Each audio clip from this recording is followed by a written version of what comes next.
प्रत्येक राजकीय अपडेटसाठी चॅनलला सबस्क्राइब करायला विसरू नका। काही आंदोलनं अशी असतात की ज्यांची दखल इतिहासाला घ्यावी लागते। देशभरात गाजलेलं एक आंदोलन म्हणजे मनोज जरांगे पाटील यांचं मराठा आरक्षणासाठीचं आंदोलन। शांततेच्या मार्गाने चालणाऱ्या या आंदोलनावर ज्यावेळी पोलिसांनी लाठीमार केला त्यानंतर ह्या आंदोलनाची आग संपूर्ण देशभरात पसरली आणि मराठा आरक्षणासाठी लढणारा आपला नवीन लढवय्या नेता मराठा समाजाला पुन्हा एकदा मिळाला। पण मनोज जरांगे पाटलांनी सरकारला दिलेला अल्टिमेटम आता संपायला आलेला आहे आणि याच दरम्यान ज्यावेळी त्यांचा महाराष्ट्र राज्याचा दौरा सुरू आहे त्यावेळी त्यांना काही संघटनांकडून विरोध केला जातो आहे। काही संघटना तर अशाही आहेत ज्यांनी जरांगे पाटलांना अटक करावी अशा प्रकारची मागणी केली आहे। का होतोय जरांगेंना विरोध आणि काय आहेत त्यांच्या विरोधाला होणारी कारण पाहूयात ह्या व्हिडिओमध्ये। नमस्कार मंडळी, मी आहे अनिकेत, तुम्ही पाहताय महाराष्ट्र भूमी।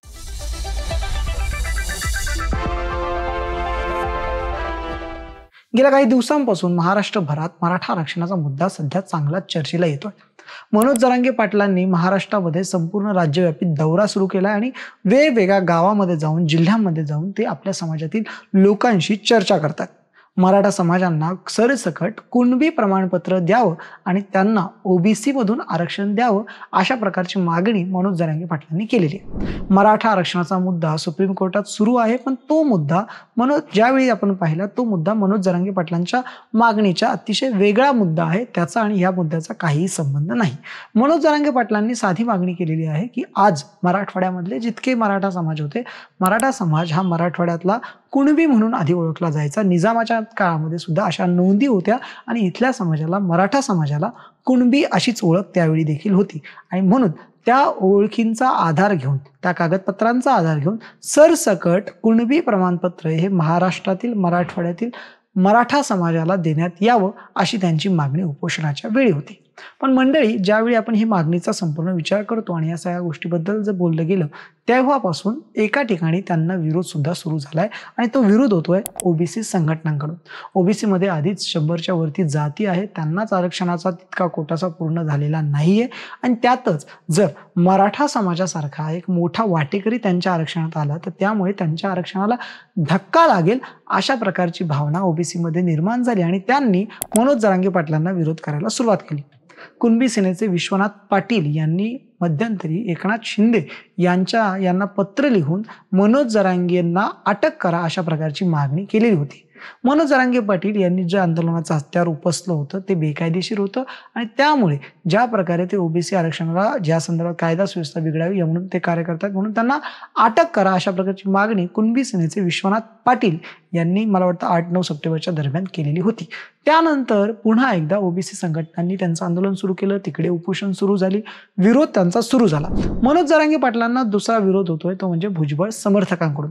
भुजबळांनी काही दिवसांपूर्वी मराठ्यांना ओबीसीतून आरक्षण देण्याचा माझा विरोध आहे अशा प्रकारची साफ आणि स्पेशल अशी म्हणजे विशेष भूमिका त्यांनी त्यावेळी घेतलेली होती आणि त्यामुळे मनोज जरांगे पाटलांनी भुजबळांवर थेट टीका केलेली होती। मनोज जरांगे पाटलांच्या टीकेच्या केंद्रस्थानी मध्यंतरीपासून म्हणजे गेल्या काही दिवसांपासून छगन भुजबळ हे नाव आपल्याला पाहायला मिळतंय आणि त्यामुळे छगन भुजबळांचे समर्थक असलेले अनेक कार्यकर्ते आणि नेते मंडळी सुद्धा मनोज जरांगे पाटलांना विरोध करताना आपल्याला पाहायला मिळतात। समता परिषदेच्या वतीने सुद्धा, अखिल भारतीय समता परिषदेच्या वतीने सुद्धा मनोज जरांगे पाटलांनी छगन भुजबळांविरुद्ध अफवा पसरवू नयेत, त्यांच्या विरुद्ध गरळ ओकू नयेत, त्यांच्या विरुद्ध विधानं करू नयेत अशा प्रकारचे एक लेटर काढलं होतं आणि अशा प्रकारची भूमिका सुद्धा त्यांनी आधी व्यक्त केलेली होती। समता परिषदेकडनं सुद्धा मनोज जरांगे पाटलांच्या भुजबळांवरच्या विधानांवर विरोध करण्यात येतो आहे। मनोज जरांगे पाटलांना हा विरोध ना केवळ मराठवाड्यात न होतोय तर त्यांना त्या विरोधाचा सामना त्यांना विदर्भामध्ये सुद्धा करायला पाहायला मिळतोय, नाशिकमध्ये सुद्धा त्यांना विरोध होतोय। हे विरोध होण्याचं मुख्य कारण म्हणजे ओबीसी समाजाला असलेली त्यांचं आरक्षण जाईल अशी त्यांची भीती। पण यावर स्पष्टीकरण देताना मनोज जरांगे पाटलांनी सांगितलं की आम्हाला कुणाचाही हक्क मारायचा नाहीये, आम्ही केवळ आमचा हक्क मागतो आहे आणि त्या हक्कासाठी आम्ही समोर आलेलो आहोत। ओबीसी बांधवांनी कुणाच्याही भूलथापांना बळी पडू नये. ज्या प्रकारे तुमचे नेते सांगताय तसं काहीही होणार नाहीये. आम्हाला तुमच्यामध्ये सामावून घ्या, अशा प्रकारची साद मनोज जरांगे पाटलांनी सर्व ओबीसी समाजाला घातलेली आहे आणि त्यांनी त्यातूनच एक समजूतदारीची भूमिका सुद्धा मनोज जरांगे पाटलांनी घेतल्याची आपण पाहायला मिळालेली आहे. काही दिवसातच त्यांची एक मोठी भव्य सभा 14 ऑक्टोबर रोजी अंतरवाली सराटी इथे होणार आहे. त्या सभेला लाखोच्या संख्येनं मराठा समाजातील नागरिक उपस्थित राहणार आहे. त्या सभेची संपूर्ण तयारी सुद्धा आता जवळपास पूर्ण होत आलेली आहे. या सभेमध्ये मनोज जरांगे पाटील नेमकी काय भूमिका घेतात, सरकारचं सहकार्य करण्याची जी त्यांची भूमिका होती त्याच भूमिकेवर ते ठाम राहतात का, आणि जर सरकारने त्यांच्या बाजूने निर्णय घेतला नाही तर मराठा आरक्षणाची आंदोलनाची पुढची दिशा नेमकी काय असेल हे आपल्याला 14 तारखेनंतर कळेलच. तोपर्यंत तुम्हाला मनोज जरांगे पाटलांना होणाऱ्या या विरोधाबद्दल काय वाटतं हे आम्हाला कमेंट करून नक्की कळवा. धन्यवाद.